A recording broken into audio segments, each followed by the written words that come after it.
Since I'm up here as a rabbi, I imagine you're expecting me to quote some classical Jewish texts and scriptures. And I will, don't worry. But first, I want to begin with a so-called Talmudic passage that, while eminently memeable, is actually false. You may have seen it on the internet, superimposed over a pensive mountainscape or in bold rainbow lettering. Do not be daunted by the enormity of the world's grief. Do justly now. Love mercy now. Walk humbly now. You are not obligated to complete the work, but neither are you free to abandon it. It's usually attributed simply to the Talmud, which, if you don't know, should always be your first tip-off that an inspirational quote is not actually from the Talmud. However, when I said false before, what I really meant was fabricated. It is based on real Jewish texts and was even originally composed by a real rabbi, just not one who lived in the 2nd century of the Common Era when the Talmud began to take shape. Rabbi Rami Shapiro, a spiritual philosopher and a poet, interlaced his own artistic interpretations of Pirkei Avot and the prophet Micah in this quotation, which was published in 1995. Yes, the year O.J. was acquitted and Forrest Gump won Best Picture. Not so ancient, this wisdom. Here's the real text from Pirkei Avot, which means the wisdom of our ancestors, that Rabbi Shapiro's meme is based on. Hayom katzar v'hamlacha meruba. Rabbi Tarfon would say, the day is short and the work is great. Lo alecha hamlacha ligmor, velo ata ben chorin levatel mimena. It is not upon you to finish the work, but neither are you free to desist from it. And then the verse from Micah, which got sandwiched poetically in the middle. You have been told, O mortal, what is good and what God requires of you. Ki im asot mishpat ve'ahavat chesed ve'hatznea lechet im Elohecha. Only to do justice and love kindness and walk humbly with your God. Yet, surely part of why this pseudo-Talmudic quotation, plucked from the poetry of a late 20th century rabbi, went viral, is that it speaks to an essential and ongoing human predicament. It is easy to feel daunted by the enormity of the brokenness of our world, particularly when we are affected so grievously. We often do feel tempted to throw up our hands in the face of tough struggle for what we know to be right, but when there is no happy ending in view. And the only solution is justice, compassion, and the determination to walk on with love and humility. Although misattributed, these words have been repurposed and re-memed again and again because on a profound and human level, they are true. We are gathered here today to celebrate the beginning of Pride Month, an event which in itself is a testament to the unstinting work of our LGBTQ ancestors, spiritual, political, and cultural. When I graduated college, I could not have been admitted to the seminary which ordained me, much less have legally married my spouse. Had I been born a generation earlier, I could never have worked openly as a public school teacher as I did before entering the rabbinate. 2 generations earlier, I was likely to have been shunned, arrested, institutionalized, or killed, instead of standing here as a community leader in our city. For myself, I am able to use the past tense and consider these terrifying outcomes as what-ifs. My queer journey has had its bumps and its hurts along the way, of course, but I recognize how lucky I have been to inhabit the bluest parts of the bluest states, San Francisco, New York City, Boston. My struggles have been internal and relational rather than existential, the way many of our LGBTQ siblings endure. I wonder things like, if I had known what non-binary meant when I was a teenager, how might my life have been different? I don't have to wonder things like, will my family ever speak to me again? Or, is this stranger in the bathroom about to hurt me? Or, does my governor want to make my very existence illegal? Such life and death questions are not past and not hypothetical for far too many of our gay, lesbian, bi, queer, and especially trans and non-binary comrades, especially those who are people of color. My friends, Sarah and Andy, who have lived happily as college professors in Iowa for 15 years, now fear that they have to leave to protect their transgender daughter, Aviva. She transitioned so many years ago, most of her teachers and classmates have never known her as anything other than a girl. But this spring, it became a crime in Iowa for Aviva to use the girls' bathroom at school. It is now illegal for her doctor to prescribe the puberty blockers that have prevented her body from turning into more of the wrong one than she already feels. And my friends are afraid that by the time their middle child turns 18, instead of having access to the gender-affirming hormones and surgeries she's been eagerly looking forward to, Aviva may find that medical care for trans adults may also be prohibited.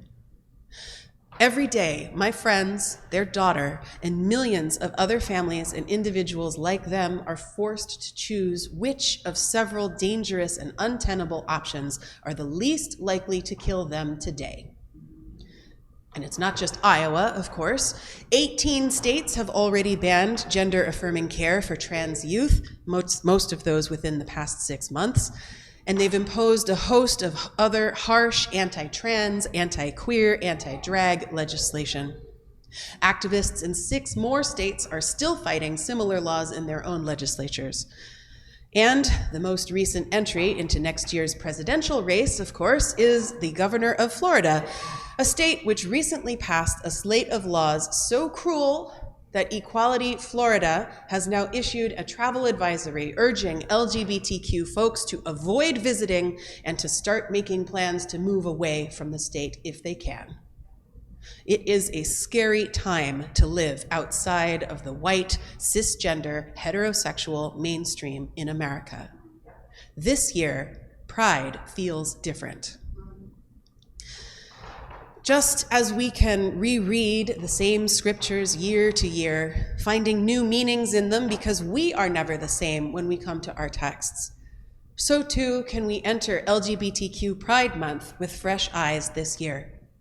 Yes, we should absolutely celebrate the stunning progress our society has made in key areas. More queer young people than ever have the language and the role models they need to understand and express themselves earlier and earlier in their lives. More and more of them find support within their families, their schools, and their religious communities, building a generation with an innate acceptance and even expectation of diversity among their personal connections. There is more LGBTQ representation than ever in popular culture and public life, where queer characters, gay politicians, and gender-creative TV personalities have gone from excluded or whispered about scandalously to centrally featured or even just present as an unremarkable part of the fabric of our lives. And at the same time that we celebrate, we must acknowledge the very real fears of those who are being targeted still. Montana State Representative Zoe Zephyr, the first transgender legislator in her state, was ejected and banned from the congressional floor that is her workplace for violating decorum. What was her crime? Zephyr stated the horrifying truth that when anti-trans bills like the ones her colleagues promoted get passed, queer and trans people die. Children die, whether through the violence of bigots, the rejection of the medical system, or even by their own hand when they can no longer see a future for themselves worth living. It is not only for ourselves, but also for these future generations that we must recommit to standing together in solidarity. Let's promise ourselves and each other to think long and hard before we ever say, "There's nothing I can do." That is virtually never the case, even in times where at first it may feel that way. Start instead from a place of, what can I do? And there is no limit to the ways each of us can help protect the advances already in place and give support to those who go on fighting for their lives. Start with the basics, which we already know from an internet meme. I mean the prophetic vision of Micah from millennia ago. Asot mishpat, do justice. Whatever area of LGBTQ advocacy and outreach calls to you or feels most urgent to your family, that is the right way to help. Contact your representatives at all levels of government, urging them to enact protections or thanking them for their support already. Fundraise for the many grassroots organizations working overtime to defend and expand queer rights, not just to marriage, but to healthcare, to youth sports, and to non-discrimination in jobs and housing. Wherever you see injustice around you, whether in your house of worship, your workplace, or the highest halls of our government, cry out against it to anyone who will listen and even to those who won't. Ahavat chesed, love kindness.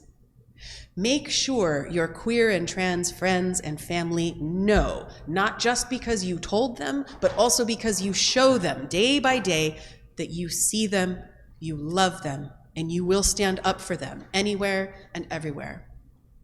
Do a little digging to make sure that your charitable and consumer dollars go to organizations that represent your values, not only at the surface, but also at the unglamorous level of hiring practices, budgets, and political associations. Pay attention to the discourse around LGBTQ issues within your broader networks, including religious umbrella organizations, national or international employers, alumni associations, professional listservs, and the like.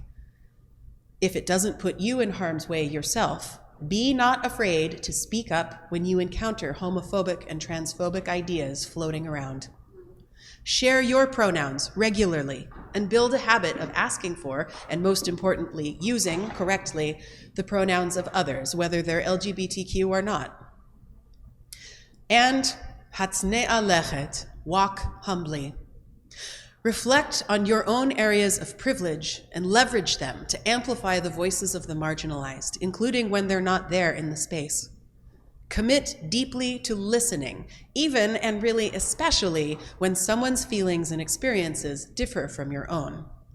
None of us is ever finished learning, and as imperfect human beings, we know that we are going to mess up sometimes. Remember that constructive criticism is a gift of love. If your queer friends and family, neighbors, and colleagues didn't care about your relationship, they wouldn't say anything when you mistakenly say or do something hurtful. If they're telling you to do better, it's because they believe that you can. Decide to learn and grow from every misstep, letting no insult, no bruise to the ego divert you from the path of righteousness. Friends, this Pride Month and every month, let us go out together into the all-important, never-ending labor of love that is not finishing the work. Put your love into action, for it is only when we see our work as in progress that we can make progress together. Thank you.